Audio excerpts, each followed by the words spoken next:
Daniel capítulo 4, verso número 1. Vamos a continuar con nuestra serie, Fieles hasta el final. Este es el tema número 20. Tema número 20 de esta serie. Y se va a titular este tema, El árbol caído. ¿Okay? Generalmente, en la profecía y en las escrituras, el árbol es símbolo de personas. Y aquí vamos a ver un árbol en particular y vamos a aprender algunas lecciones, hermanos, de que una de las cosas que en toda la humanidad sobreabunda y que está en nuestro ser, o sea, está en nuestra humanidad caída, todos tenemos eso, todos, y es el orgullo. ¿Okay? ¿Qué cosa es el orgullo? Es pensar algo que tú no eres. ¿Okay? O sea, te crees mucho porque tienes ciertas cosas, cierta posición económica, vas en cierta escuela, vives en cierta colonia, tu casa es de tal tamaño, tienes cierto carro, tienes cierta computadora, tienes cierto celular y piensas que eso te hace más. Y hermanos, por eso les digo, todos tenemos eso, todos. El pecado que tiró a Satanás fue el orgullo. Y adivinen cuál fue el pecado que hizo que la humanidad cayera. El orgullo. ¿Saben qué cosa también es el orgullo? Querer ser como Dios. Ah, no, yo no quiero ser como Dios. Bueno, si tú no quieres ser como Dios, entonces ¿por qué tomas decisiones basadas en sentimientos y no en la verdad? Eso es querer ser como Dios. ¿Ah? Entonces, eso es orgullo. Entonces, hermanos, todos estamos luchando con eso. Todos. Toda la humanidad está luchando con eso. ¿Con qué? El orgullo.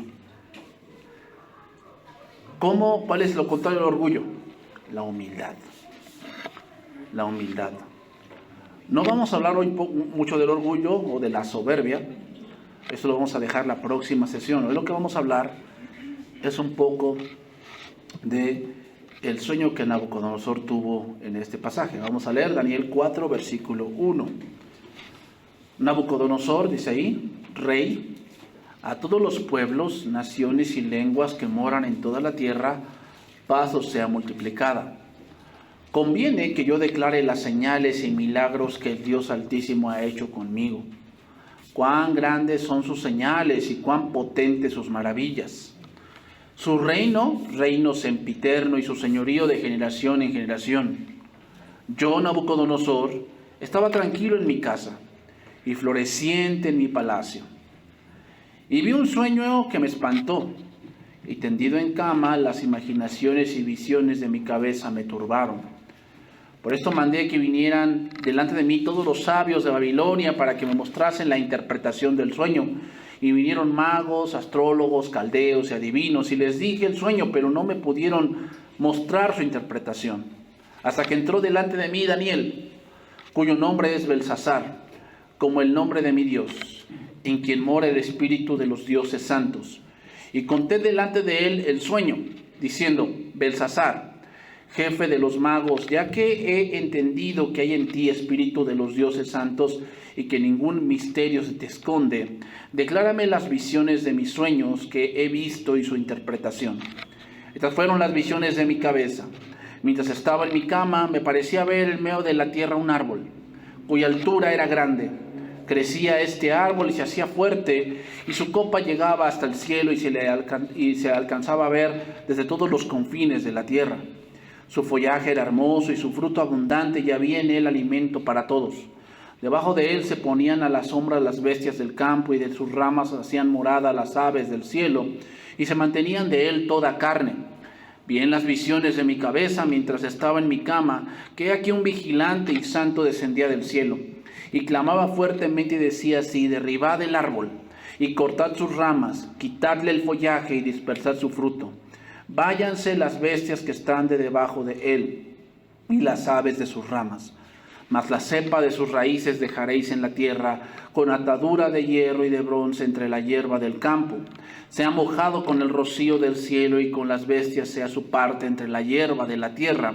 Su corazón de hombre se ha cambiado y le sea dado corazón de bestia, y pasen sobre él 7 tiempos. Bien, hermanos, el mensaje central de Daniel es presentar la superioridad del Dios de Israel sobre todos los ídolos de las naciones paganas. El Dios de Israel no se limita a Israel, hermanos, ¿okay? Él es soberano, Él dirige, Él gobierna sobre todo. Pero lo que notamos en los versos que estamos leyendo es que el que parece que relata este capítulo es el mismo Nabucodonosor. De hecho, el capítulo, a partir del verso número 2, el capítulo en el idioma original está escrito en arameo, que era el idioma originario de ese momento.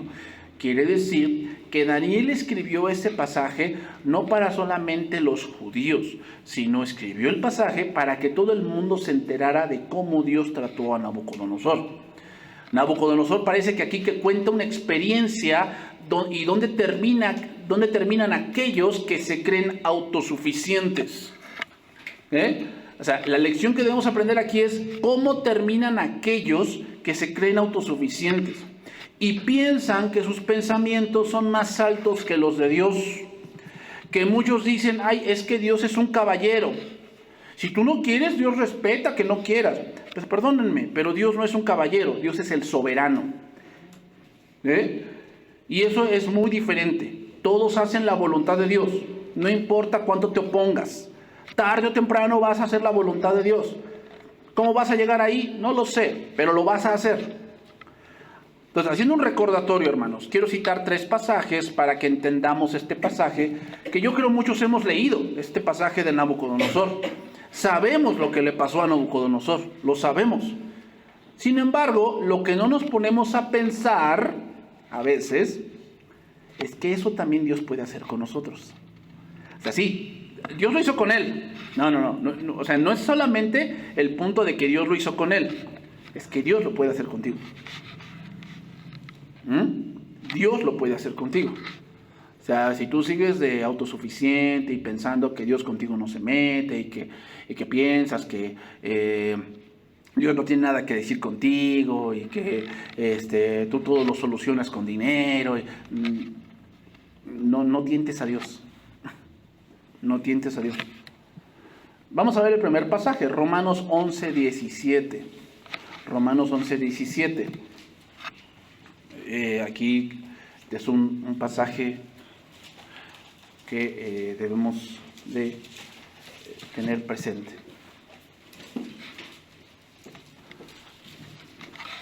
Dice ahí Romanos 11:17,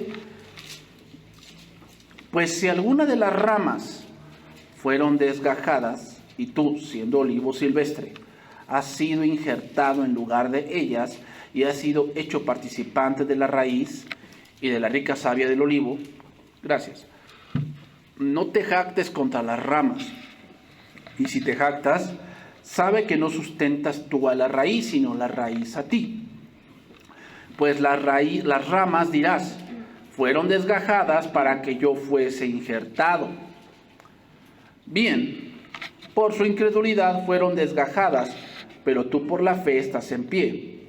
Es lo que dice, no te ensoberbezcas, sino teme, porque si Dios no perdonó a las ramas naturales, a ti tampoco te perdonará. Mira pues la bondad y la severidad de Dios.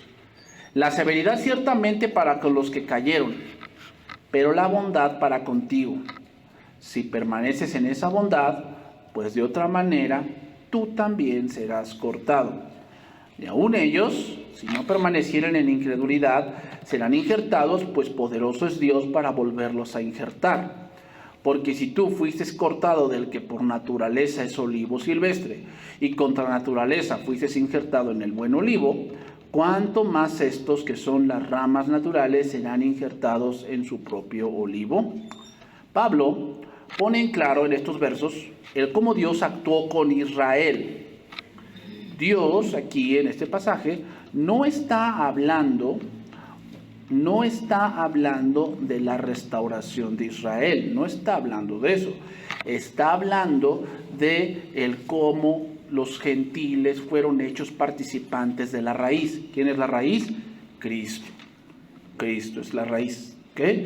Entonces, ¿quiénes fueron las ramas desgajadas? Pues los judíos que son incrédulos, lo dice ahí, versículo 23. Y aun ellos, si no permanecieren en incredulidad, serán injertados. ¿Ok?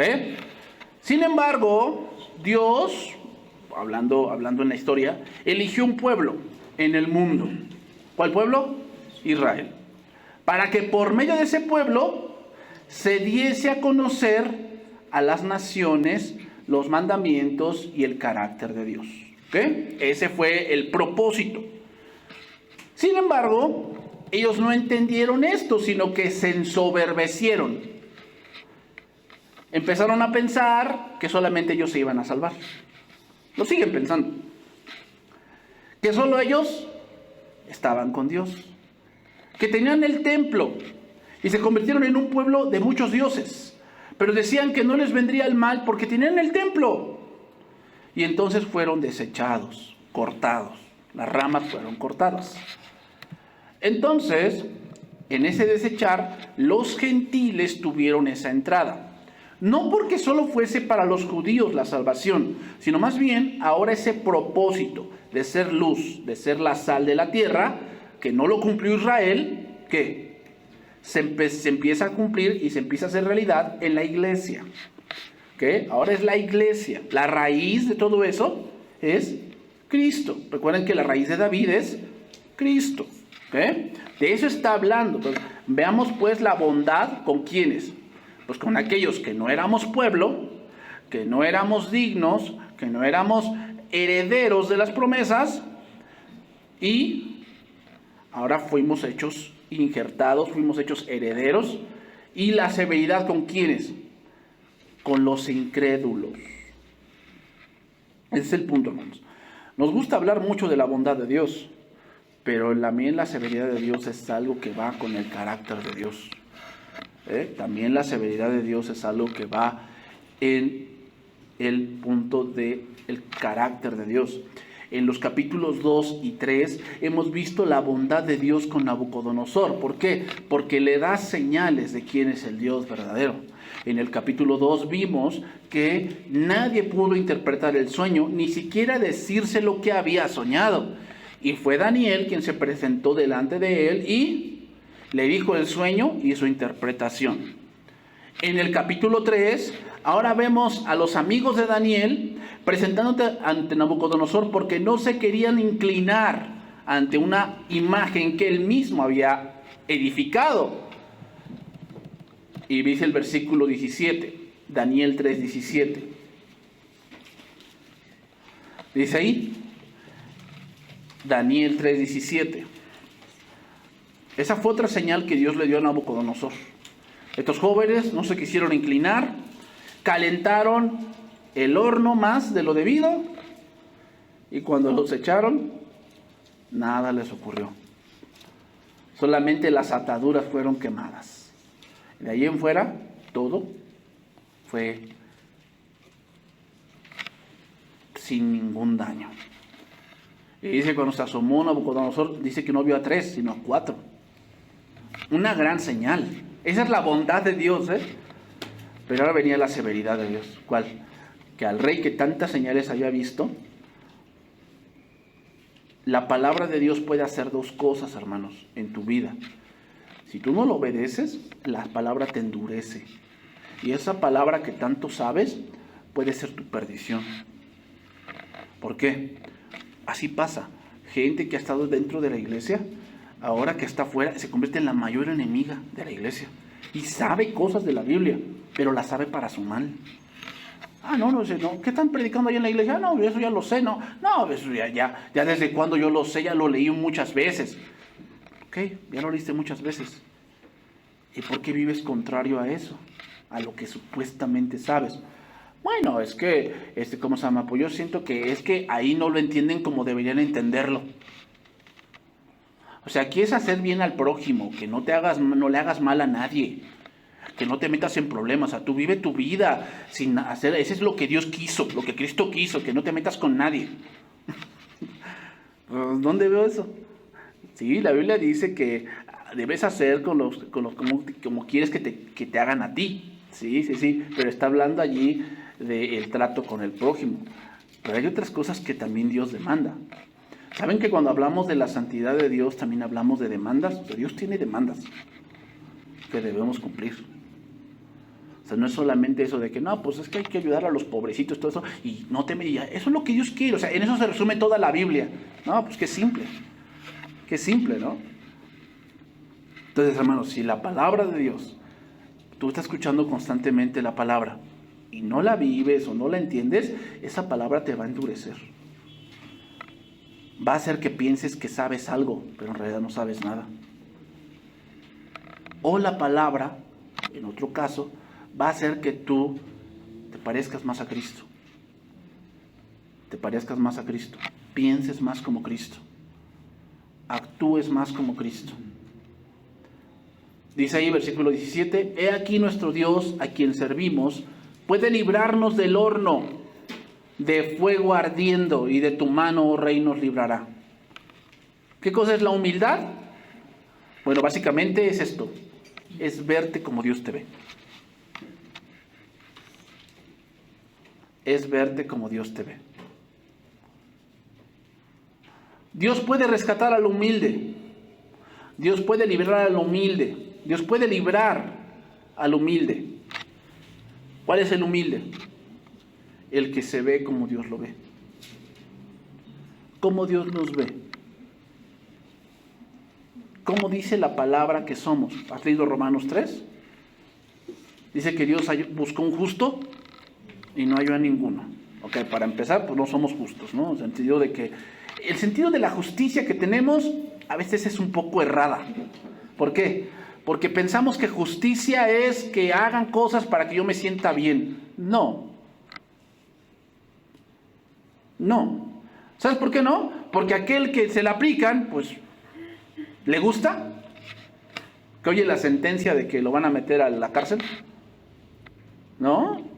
Es más, si por decir, este varón, este hombre o mujer que lo van a meter a la cárcel porque atropelló a tu hijo, pues tú quisieras algo peor que la cárcel para él. O sea, como que oyes la sentencia, pero dentro de ti no hay como que satisfacción. Dentro de ti no hay esa parte de decir, bueno, ya estoy en calma. Porque la justicia no es eso.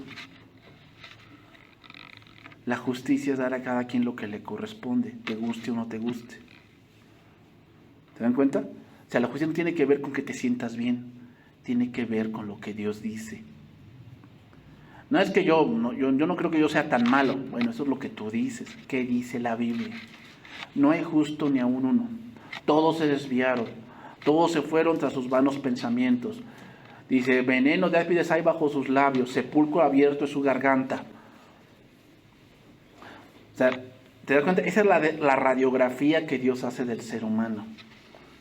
El hombre es malo por naturaleza. Y es orgulloso por naturaleza. Eso es el ser humano. Y la humildad tiene que hacer que nosotros sepamos que separados de Cristo, nada vamos a poder hacer.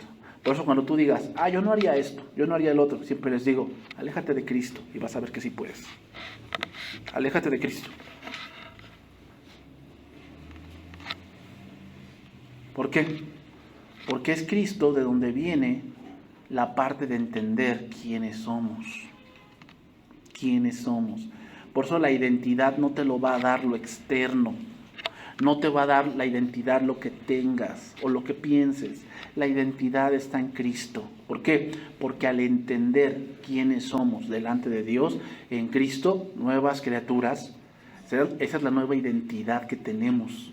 La identidad no te lo va a dar donde vives, o cuánto dinero gastas o no gastas. Eso no es tu identidad. Tu identidad está en Cristo, porque en Cristo eres nueva criatura. Esa es la identidad que ahora portamos, hermanos. no la identidad que el mundo quiere que portes y que quiere que formes. Entonces, también está el otro lado, Daniel 4:37. Dice, ahora yo, Nabucodonosor, alabo, engrandezco y glorifico al Rey del cielo, porque todas sus obras son verdaderas y sus caminos justos. Y él puede humillar a los que andan con soberbia. Él puede humillar a los que andan con soberbia. La lucha entre Dios y Nabucodonosor llega a su fin cuando Dios quebranta la voluntad del rey, que quiso quebrantar la voluntad de sus siervos. Hermanos, los grandes éxitos de Nabucodonosor le habían llevado a estar confiado en su trono, lo que parece lógico, pero al mismo tiempo también se había ido llenando de orgullo y altivez contra Dios. El hecho de construir una enorme estatua y obligar a todos a postrarse ante ella para adorarla, ya sirvió para mostrarnos a un hombre lleno de orgullo y sin respeto hacia Dios. Y hermanos, cuando una persona se enaltece por encima de sus semejantes y en su orgullo llega a pensar que está al mismo nivel que Dios, entonces su caída está muy cercana. Y por eso dice el proverbio, antes de la humillación está la exaltación y la altivez de espíritu. Antes de la humillación está la exaltación y la altivez de espíritu. Cuando una persona se enaltece por encima de sus semejantes y en su orgullo llega a pensar que está al mismo nivel de Dios, entonces su caída está próxima. No importa si se trata de un gobernante más poderoso de la tierra, Dios no está dispuesto a compartir su gloria con nadie. Siglos antes hubo un hombre parecido a Nabucodonosor, Faraón. Ya había tenido que descubrir que el único que le pertenece el poder y la gloria es al Dios del cielo. Ya lo había tenido que descubrir. O sea, hermanos, de ese tipo de personas que creen que son superiores porque cierta cosita tienen, porque tienen un talento que Dios les dio y que lo supieron pulir y por eso piensan que son mejores que los demás, está próxima su caída. Isaías 47:5.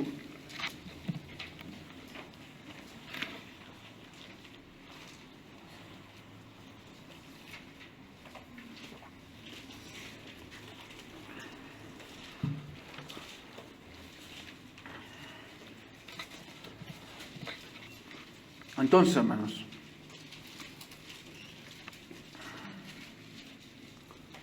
Dios nos va a mostrar, o nos está mostrando, que Él no va a compartir su gloria con nadie.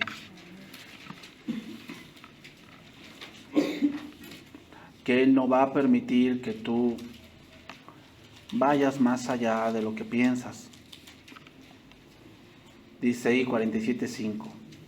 Siéntate, calla y entra en tinieblas, hija de los caldeos, porque nunca más te llamarán señora de reinos. Me enojé contra mi pueblo, profané mi heredad y los entregué en tu mano. No les tuviste compasión, sobre el anciano agravaste mucho tu yugo. Dijiste, para siempre seré señora, y no has pensado en esto, ni te acordaste de tu postrimería. Oye, pues ahora esto, mujer voluptuosa, tú que estás sentada confiadamente, tú que dices en tu corazón, yo soy y fuera de mí no hay más. No quedaré viuda ni concederé orfandad. Estas dos cosas te vendrán de repente en un mismo día, orfandad y viudez. En toda tu fuerza vendrán sobre ti y a pesar de la multitud de tus hechizos y de tus muchos encantamientos, porque te confiaste en tu maldad diciendo nadie me ve. Tu sabiduría y tu misma ciencia te engañaron y dijiste en tu corazón yo y nadie más. Vemos aquí varias cosas. Aquí le está hablando a Babilonia. Isaías le está hablando a Babilonia. Babilonia es un símbolo del orgullo humano. Recuerden que Babilonia empezó en la Torre de Babel. Y generalmente las torres en el punto humano es un símbolo de orgullo. Un símbolo de que vean lo que yo puedo hacer. Viendo apenas un podcast de unos hombres españoles, Uno de ellos apenas viajó a Dubái. Y él le dice, viajé a Dubái y obviamente la vida es cara, pero la ciudad está hecha de tal manera que no tengas que salir casi. No tengas que salir. ¿Cuál es el punto de referencia? Le dijeron, la Torre de Dubái. Ese es el punto de referencia. ¿Te das cuenta? ¿Y qué representa eso? O sea, ponte a pensar. ¿Por qué el punto de referencia es la torre más alta del mundo en Dubái? ¿Cuál es el punto? Es que vean que este es el centro del mundo. Y el orgulloso piensa que él es el centro de todo. Que sin él las cosas no salen. Que si él no está, nada lo va a hacer. Él piensa así. El orgulloso es así. Otro punto que tiene un orgulloso es que se vuelve un tirano. Se vuelve un tirano. Dice el versículo 6, dice, me enojé con mi pueblo, estoy leyendo en traducción viviente, digo en palabra de Dios para todos, no le di honra a mi propia posesión, dejé que cayeran en tus manos. Está hablando, Dios, yo permití que mi pueblo tú lo dominaras, pero no tuviste compasión de ellos. Incluso a los viejos los pusiste a trabajar duramente. ¿Qué cosa tiene Dubái cuando fue el mundial? Muchos trabajadores muertos, sin derechos, sin derecho a una pensión, sin derecho al seguro social. ¿Se dan cuenta cómo es? O sea, sí, mucho dinero y toda la cosa, pero hay mucho orgullo, y el orgullo hace que te vuelvas cruel. ¿Por qué? Porque piensas que nadie más lo merece más que tú. Entonces, el orgullo puede hacer que tú te vuelvas cruel con tu pareja, porque piensas que nadie merece más que tú. O sea, todos estamos luchando con eso. ¿Ah? Nadie más merece más que mis hijos. Tu orgullo te lleva a pensar eso. ¿Te das cuenta? O sea, tú tienes tu torre dentro de ti mismo, pensando que la torre, o sea, todo tiene que ver conmigo. Todo tiene que ver conmigo. Decías, viviré eternamente como una reina. ¿No se te ocurrió pensar en esto, ni en lo que sucedería después? Ahora escucha, mujer amante del placer, que se sienta toda tranquila, diciéndose a sí misma, yo soy única, no existe otra como yo. No enviudaré ni perderé a mis hijos. No existe otra como yo. Nabucodonosor, hermanos, es claro ejemplo de lo que el hombre el día de hoy es. Nabucodonosor es el vivo ejemplo de lo que el hombre piensa que hoy es. Pensando solo en lo terrenal, que porque hacen tal cosa, entonces son más espirituales. Hombres y mujeres que piensan que Dios no ve lo que hacen o lo que piensan con respecto a tal situación. Eso es Nabucodonosor, es el pensamiento terrenal de este mundo. Pensando solamente en ellos mismos, en sus propias metas, pero jamás que si eso que ellos quieren lograr de verdad le agrada a Dios. El orgulloso solamente piensa en él, en sus logros personales, en ser feliz. ¿Ah? Te lo mereces, orgullo a la máxima potencia. Tú lo que te mereces es el infierno. Eso es lo que merecemos. Pero el hombre hoy en día exalta el orgullo y lo ve como una fuerza, pero delante de Dios el orgulloso es un débil. Pero hoy el mundo ve la mansedumbre. ¿Qué cosa es la mansedumbre? Significa carácter bajo control. Un hombre manso es aquel que sabe cuándo enojarse. Es aquel que sabe cuándo va a actuar. No actúa por impulsos, actúa por razonamiento. Ese es un hombre manso. Pero para el mundo ese hombre manso es un tonto. Y el orgulloso, ¿qué? Es el que el mundo tanto alaba. El que actúa por impulsos. El que actúa simplemente queriendo la venganza. Y no solamente mata o hace cosas, sino que va más allá. Si ustedes han visto esta película, esta película que se llama El Castigador. La película empieza con que este policía mata a un hijo del capo de la droga. ¿Y qué hace este hombre?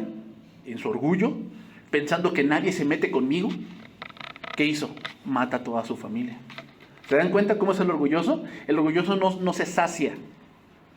Él quiere ver sufrir a la gente. Ese es un orgulloso. No se da cuenta que el camino que lleva de la droga y de la delincuencia, siempre ese camino, ¿dónde termina? En la muerte, ahí termina. O sea, su hijo, en la muerte de su hijo, es una consecuencia de la vida que lleva. Pero él no lo ve así. Él en su orgullo piensa que nadie se debe de meter con él. Por eso le digo, Nabucodonosor es un claro ejemplo de lo que el hombre el día de hoy es. Eso es Nabucodonosor. Tus propias metas, tus propios propósitos, tus propios pensamientos. Dios se le había revelado de forma directa en varias ocasiones. Y aunque él había quedado sin impresión o muy impresionado, no por eso había llegado a convertirse en un adorador a Dios.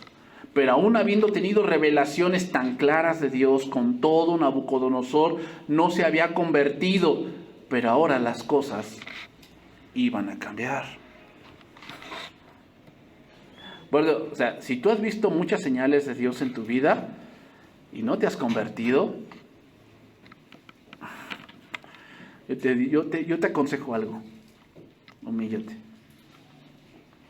Porque si no, Dios va a usar otro método.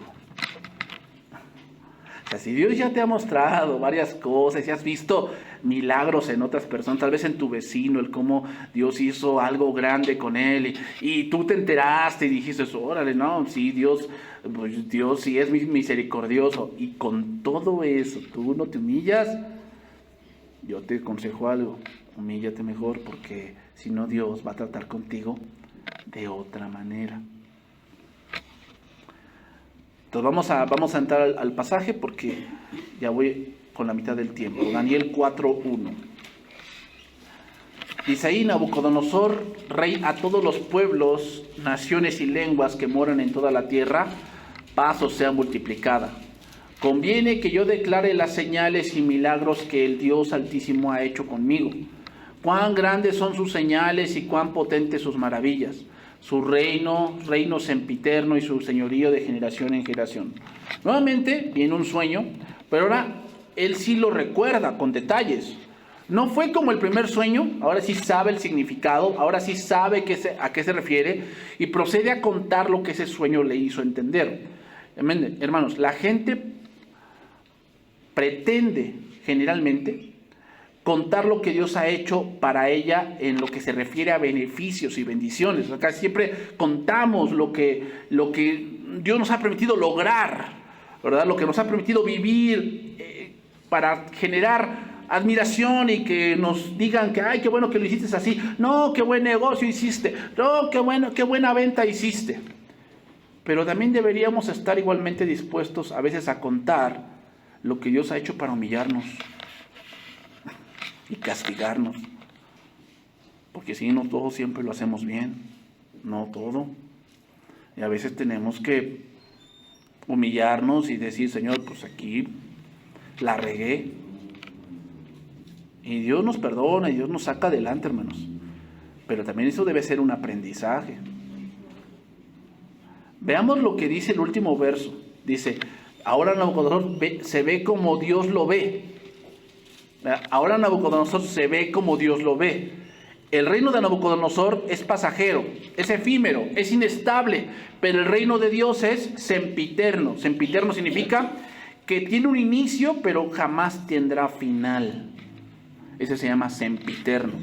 Y su poder va por la eternidad. Ahora sí, Nabucodonosor se ve como Dios lo ve. ¿Cómo lo ve? Que él va de paso, pero Dios sigue reinando. Él anteriormente le había dicho a los amigos de Daniel: ¿qué Dios podrá librarlos de mi mano? Él así había dicho. ¿Y ahora qué dice? No, ahora entiendo que Dios es el que gobierna. Yo, estoy de paso aquí. Seguimos ahí, versículo 4. Yo, Nabucodonosor, estaba tranquilo en mi casa y floreciente en mi palacio. Y vi un sueño que me espantó, y tendido en cama las imaginaciones y visiones de mi cabeza me turbaron. Por eso mandé que vinieran delante de mí todos los sabios de Babilonia para que me mostrasen la interpretación del sueño. Y vinieron magos, astrólogos, caldeos y adivinos, y les dije el sueño, pero no me pudieron mostrar su interpretación, hasta que entró delante de mí Daniel, cuyo nombre es Belsasar, como el nombre de mi Dios, en quien mora el espíritu de los dioses santos. Conté delante de él el sueño, diciendo: Belsasar, jefe de los magos, ya que he entendido que hay en ti espíritu de los dioses santos, y que ningún misterio se te esconde, declárame las visiones de mi sueño que he visto y su interpretación. Por lo que vemos en los versos, era un tiempo donde había paz, donde esas campañas militares que había estado realizando el rey Nabucodonosor, conquistando Egipto, conquistando Jerusalén, conquistando Siria, conquistando muchas regiones, habían terminado. Había hecho más grande a Babilonia, construyendo más cosas, teniendo los jardines colgantes, haciendo grandes maravillas. Recuerden que Babilonia está ubicado en un lugar desértico. Y por eso es increíble los jardines colgantes, porque de alguna u otra manera lograron llevar el agua hasta el palacio. O sea, eran maravillas de la ingeniería lo que había logrado Nabucodonosor. Y sí, te empiezas a dar cuenta de que pues empezaste sin nada, ¿no? Y ahora ya tienes 2 sucursales, que tal vez tienes buena ropa, buenos zapatos, que tu casa está bien pintadita, que ya tienes un auto, que tienes un buen celular, que tienes una buena inversión en el banco. ¿Sí? Te empiezas a dar cuenta de eso. Muchos le temían a Nabucodonosor, muchos le exaltaban, muchos hasta lo adoraban, traían presentes, lo halagaban. Y eso hizo que se les subiera la cabeza. ¿Saben qué? Por eso es más peligroso que te alaben a que te critiquen. Es más peligroso. Porque en la crítica como que te pones a reflexionar si hiciste eso que te critican. Pero en el halago te la crees. Eso es más peligroso. Es más peligroso tener que no tener. ¿Por qué? Pues porque a veces tienes y piensas que pues ya eras la 8ª maravilla del mundo. O sea, por eso, con cautela, con cautela. Dios te permite tener una buena cantidad, o te permite tener una buena posesión, con cautela. El hecho de que compres un auto no has hecho algo wow, porque no eres el único en Apizaco ni en el mundo que tiene un auto. O sea, ponte a pensar. O sea, ¿tú eres el único que ha comprado un auto? ¿Tú eres el único que ha comprado una casa? Entonces, ¿por qué se te sube la cabeza? Serénate. No eres el único. No eres el único en el mundo que tiene una casa, o que tiene un auto, o que tiene una moto, o que tiene un negocio. No, serénate. Que no te suba la cabeza. Pero eso le pasó a Nabucodonosor. Tenía un grande palacio, gente que lo respetaba, que lo adoraba, que le regalaba cosas. Todos venían a pedirle favores a él. A muchos les prestaba dinero.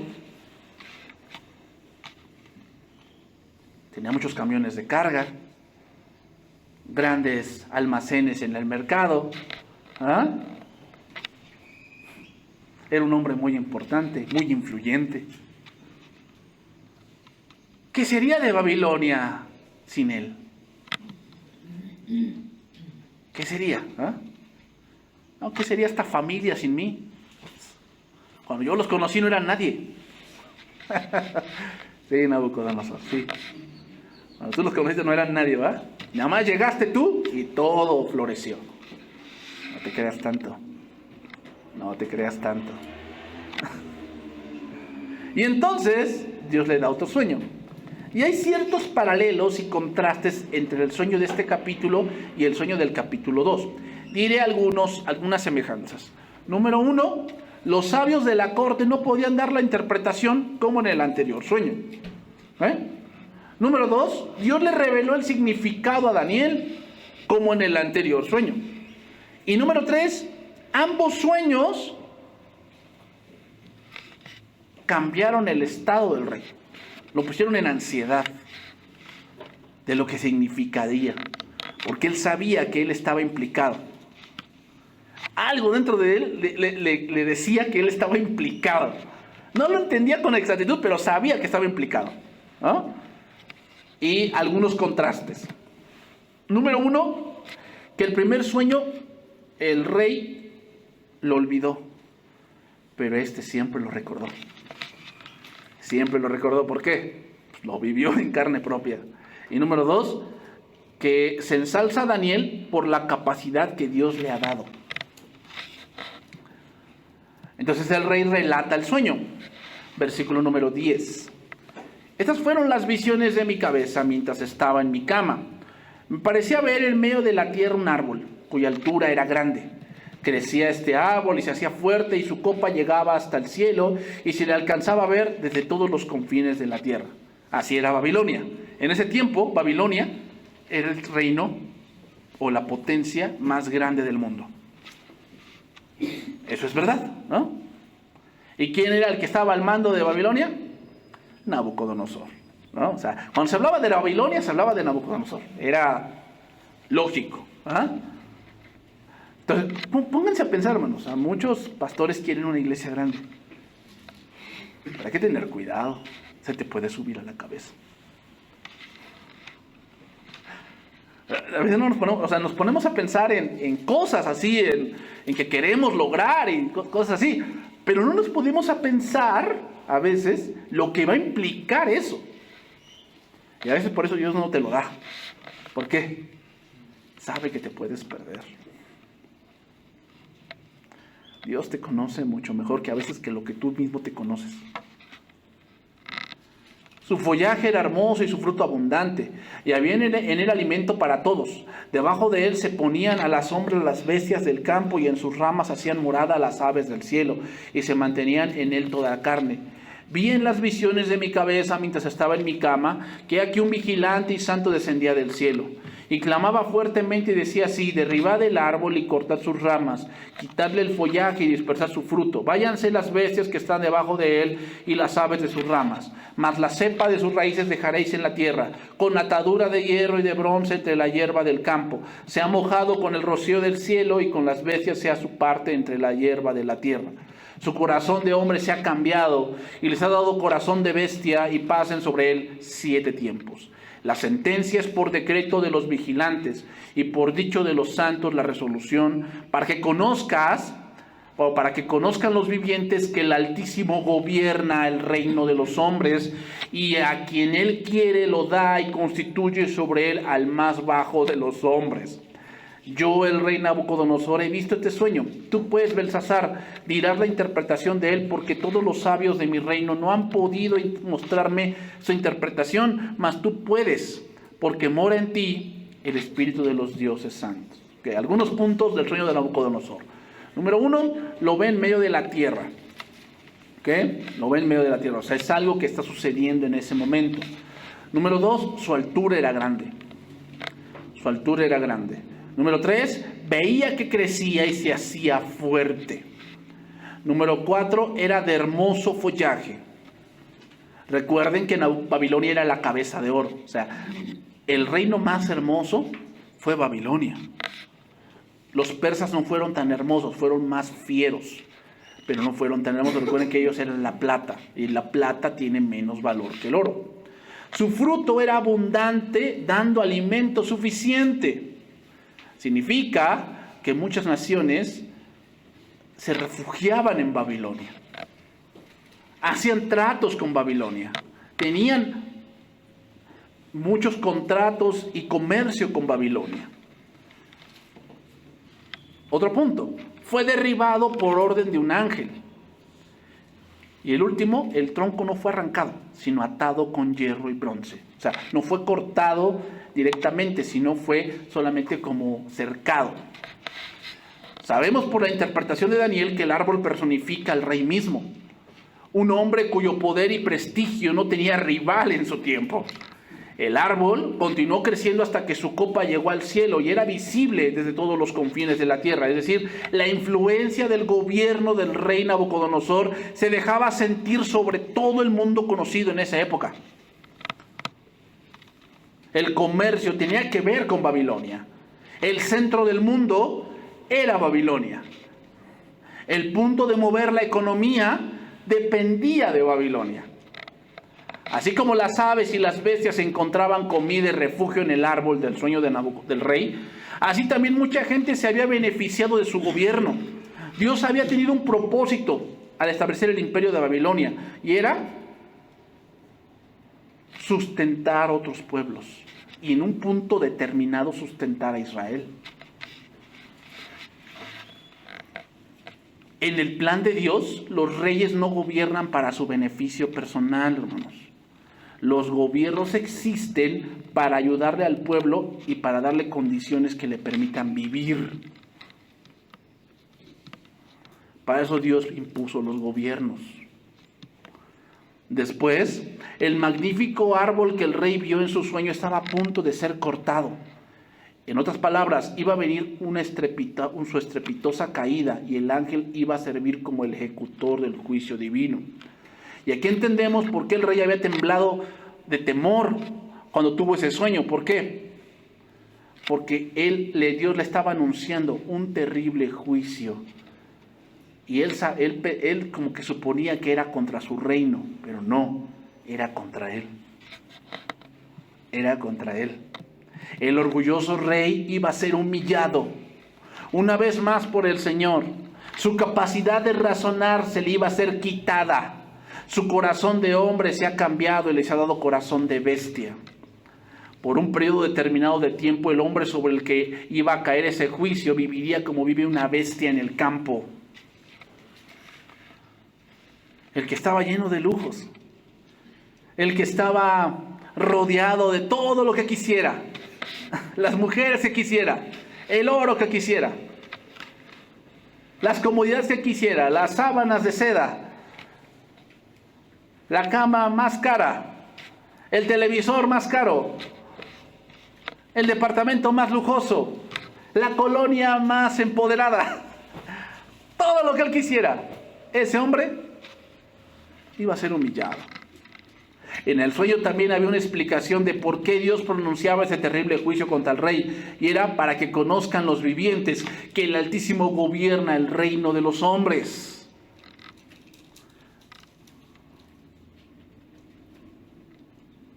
Hermanos, el propósito de Dios haber creado seres humanos es para vivir bajo el dominio de Dios. Bajo su dominio, no al lado de Dios. El propósito de los hombres que Dios creó era para que vivan bajo el dominio de Dios, no al lado como sus iguales. Dios nunca designó a los seres humanos para ser criaturas independientes, para que existan para ellas mismas. No, ese no fue el propósito. Eso vino por el pecado. Por eso el hombre vive buscando no creer en Dios.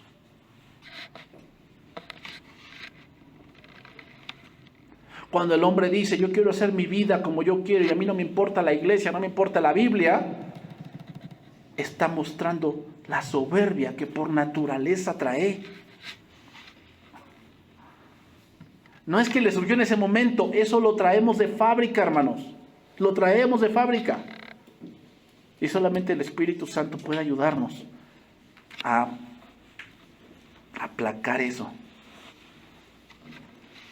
Cuando cualquier ser humano se niega a vivir para la gloria de Dios, se rebela contra la voluntad del Dios mismo, haciéndose merecedor del castigo. ¿Sí, hermanos? Voy a concluir con este pasaje. Lo voy a dejar hasta aquí, hermanos, porque puedo hablar muchas cosas, pero ya se me acabó el tiempo. Salmo capítulo 2, versículo 1. Entonces, hermanos, sí, esta historia sucedió hace más de 4,000 años. actual es, ¿va? Porque hoy vemos tanto en las redes sociales hombres y mujeres exaltando la soberbia, hablando cosas sin sentido. ¿Ah? Hablando cosas sin sentido, hablando cosas que no tienen nada que ver y que solamente hacen ver la insensatez del ser humano. Y otras personas le preguntaban, ¿por qué hay muchos suicidios en Japón? Hay cerca de 20,000 por año en Japón. ¿Tú has visto videos de Japón? Es un país muy avanzado. O sea, todo se paga con el celular, tienen el tren bala, trenes de lujo, autobuses de lujo, o sea, que autobuses donde nada más van 10 personas con una cama incluida para que te puedas bañar. O sea, dices, eso no lo tenemos aquí en México, ni el Tren Maya se compara, en verdad. O sea, el Tren Maya es como como un tren de pasajeros común en Japón. Hay trenes que son de verdad exclusivos. Es más, hay un tren, hermanos, en Japón, que solamente puedes entrar en ese tren en una lista de espera de 1 año. Porque en verdad es exclusivo. O sea, ese tren tiene cosas de verdad muy, muy cómodas. ¿Cómo es posible que un país así tenga un alto índice de suicidios? Le preguntaron eso y él respondió, pues lo que pasa es que en Japón sí tienen eso, pero en Japón tienen la idea de que si tú no te adaptas al sistema, la única respuesta hacia tu persona es el bullying. O sea, y no es un bullying de que, bueno, vas a la escuela y te encuentran un defecto físico, ¿no? No. Es alguien que la sociedad misma te recrimina que tú eres un bueno para nada. O sea, la misma sociedad, o sea, los mismos adultos contribuyen al bullying. Y dice, cuando los padres se quejan en la escuela de que a su hijo le hacen bullying, la escuela le responde es que se lo merece.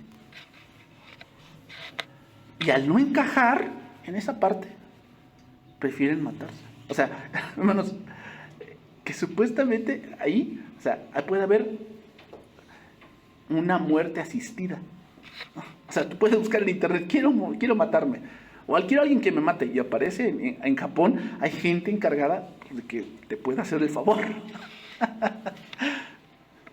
A lo que voy es esto, hermanos. ¿Cómo un país tan desarrollado, supuestamente, y tan cómodo, tiene eso? Porque, hermanos, ese es el orgullo del ser humano.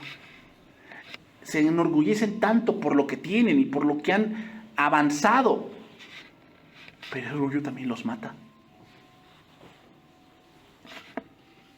O sea, tú puedes poner tu confianza en tu orgullo, que tú puedes solo, que tú esto, que tú el otro. Pero tarde o temprano, ese orgullo que tanto presumes te va a matar un día.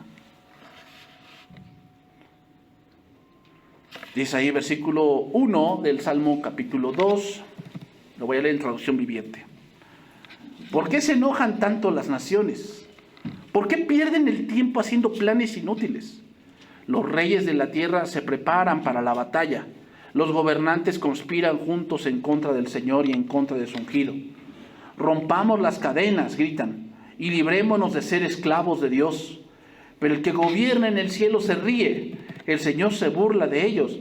Después los reprende con enojo, los aterroriza con su intensa furia. Pues el Señor declara, he puesto a mi rey elegido en el trono de Jerusalén, en mi monte santo. El rey proclama el decreto del Señor. El Señor me dijo, tú eres mi hijo. Hoy te he llegado a ser tu padre. Solo pídelo y te daré como herencia las naciones, toda la tierra como posesión tuya. Las quebrantarás con vara de hierro y las harás pedazos como si fueran ollas de barro. Ahora bien, ustedes reyes, actúen con sabiduría. Quedan advertidos, ustedes gobernantes de la tierra, sirvan al Señor con temor reverente y alégrense con temblor. Sométanse al Hijo de Dios, no sea que se enoje y sean destruidos en plena actividad, porque su ira se enciende en un instante. Pero qué alegría para todos los que se refugian en Él. El salmista está asombrado de que los gobernantes del mundo se atreven a conspirar contra el ungido de Dios. ¿Qué podría ser más necio que eso? ¿Qué podría ser más desesperador? Sin embargo, los gobernantes de este mundo malvado, que no están en acuerdo en muchas cosas, se unen en un punto contra el gobierno de Dios. Y voy a dar algunos ejemplos. Pilato y Herodes se odiaban. Pilato y Herodes se odiaban, pero se unieron para juzgar a Jesús. Porque el enemigo de mi enemigo es mi amigo. Pilato y Herodes se odiaban, pero se unieron para juzgar a Jesús. Los fariseos y los saduceos eran enemigos acérrimos, pero estuvieron de acuerdo en una cosa: Jesús tenía que morir. Ese es el mundo.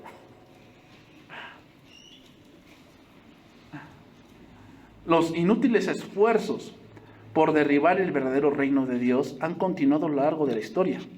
El Imperio Romano trató de aplastar el cristianismo.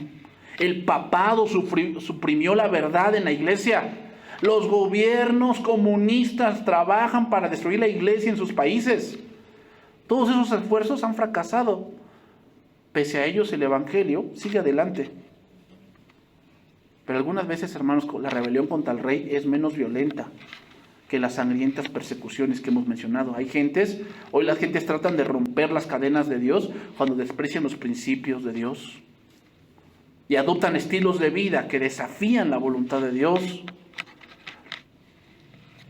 Líderes que se niegan a permitir que la palabra de Dios gobierne. Moralistas de la justicia propia que imaginan que pueden satisfacer a Dios por su propio esfuerzo. Rechazan así el gobierno de Dios, pensando que las obras que ellos hacen es la regla de vida.